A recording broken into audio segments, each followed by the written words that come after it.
Quelqu'un a dit ah. Avant d'arriver ici, j'ai un peu marché. Et comme tout voyage, aussi long soit-il, commence par un premier pas. À la 1, j'ai regardé la lune. À la 2, je suis devenu curieux. À la 3, je suis sorti de chez moi. À la 4, j'ai vu le ciel bleuâtre. À la 5, j'ai compté 1, 2, 3, 4, 5. Je n'ai pas trouvé de rime en 5. À la 6, j'ai cueilli un narcisse. À la 7, j'ai vu une comète. Et à la 100, poussé par le vent, je suis monté dedans pour un voyage étonnant qui m'a conduit jusqu'ici en votre compagnie. Et c'est ensemble que nous allons poursuivre le voyage. Direction la mer Méditerranée, celle que l'on appelle la Grande Bleue. Et c'est vrai qu'elle est grande. On a beau regarder au loin, on n'en voit pas le bout. Et c'est vrai qu'elle est bleue, bleue de la couleur du temps. Tout autour de la mer Méditerranée, des pays, avec des hommes, des femmes, des enfants, tous différents, tous porteurs d'histoires, des histoires transportées par le vent. Mais je commence par le commencement. En Méditerranée, nombreuses sont les îles, mais une seule porte le nom d'île de beauté. Des plages sablonneuses, des rivages escarpés, un relief à l'intérieur accidenté et des chemins du nord au sud, d'est en ouest. Et c'est sur un de ces chemins que se rencontrent un jour 3 personnages importants. La migraine, le point de côté et la mort. Ah, ces 3-là, ils se connaissent très bien, mais ça fait longtemps qu'ils ne se sont pas vus. Alors ils en ont des choses à se raconter. Ça tombe bien, ils vont dans la même direction. Marchent quelque part, et tout à coup, Migraine arrête ses compagnons de route, leur dit, écoutez, on a beaucoup de choses à se raconter, faisons-le autour d'un repas. Point de côté lui dit, excellente idée, on va faire griller un mouton. Et aussitôt, chacun tâte ses poches, et Migraine et Point de côté disent, mais un mouton, mais on n'a pas d'argent. Et la mort les rassure, mais enfin, à nous 3, est-ce qu'on a besoin d'argent pour obtenir quelque chose? Avançons, et nous verrons bien. Ils avancent.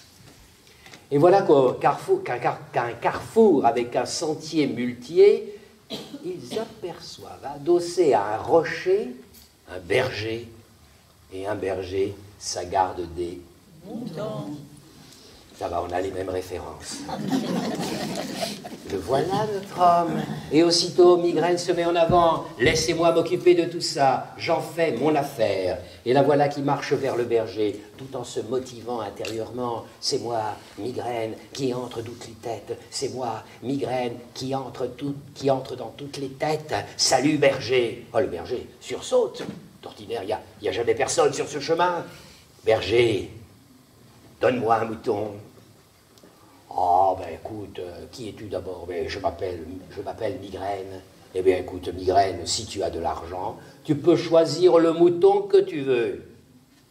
Non, mais tu m'as pas bien compris, berger. Je veux que tu me donnes un mouton. Et si tu ne me donnes pas un mouton, je pénètre dans ton crâne. Écoute, Migraine, tu ne me fais pas peur, passe ton chemin.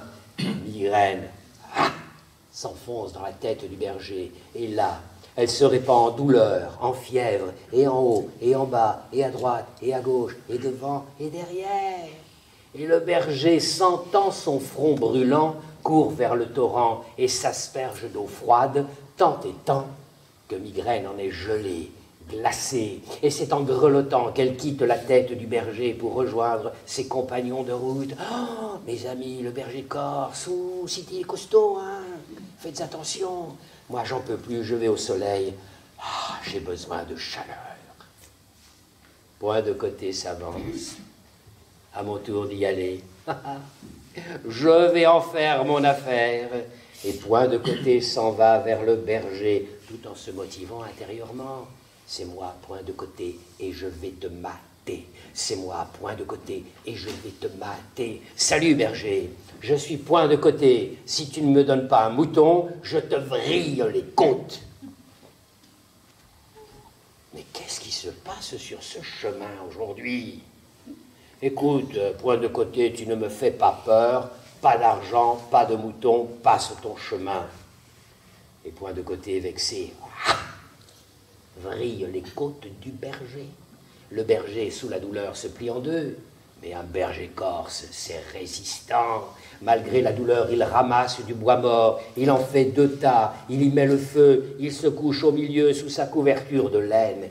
Et là, il transpire, il sue, la douleur s'en va, et point de côté, lui, il manque d'air. Alors, il sort du ventre du berger, et il rejoint en titubant ses compagnons de route. Migrel avait raison, hein. Le berger, il est résistant. Hein. Moi, je vais reprendre mon souffle. Eh bien, les amis, moi, la mort, je vais m'en charger. Ce berger a l'air de bien aimer la vie. Je vais lui causer une de ces frayeurs dont il ne se remettra pas.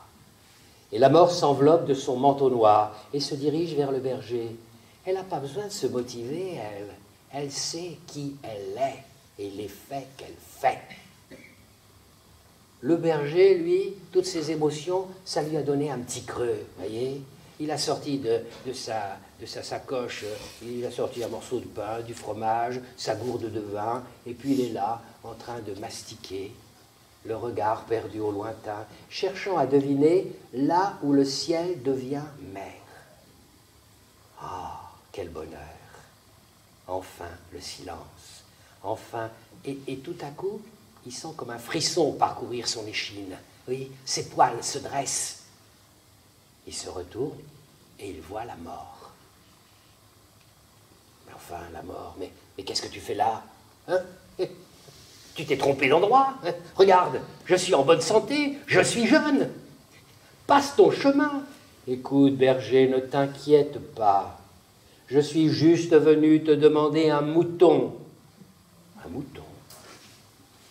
Le berger, en même temps, il réfléchit. Un mouton? Écoute, la mort. Tu peux prendre autant de moutons que tu veux. 1, 2 ou 3. Mais en échange, je vais te demander de m'oublier le plus longtemps possible. D'abord, il dit, bon, enfin, t'oublier. Je ne sais même pas combien de temps il te reste à vivre. Si tu veux le savoir, il va falloir me suivre.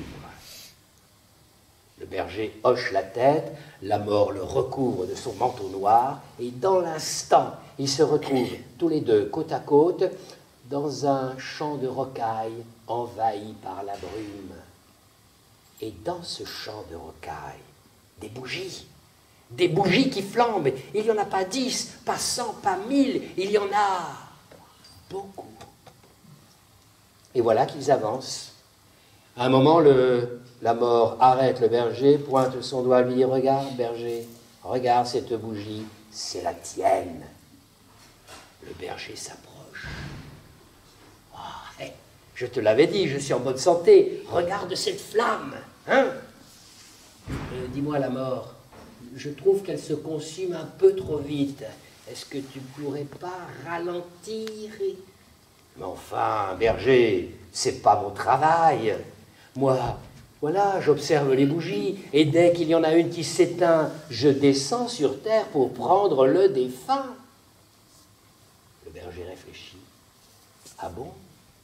Alors finalement, tu ne peux rien, ni pour, ni contre moi.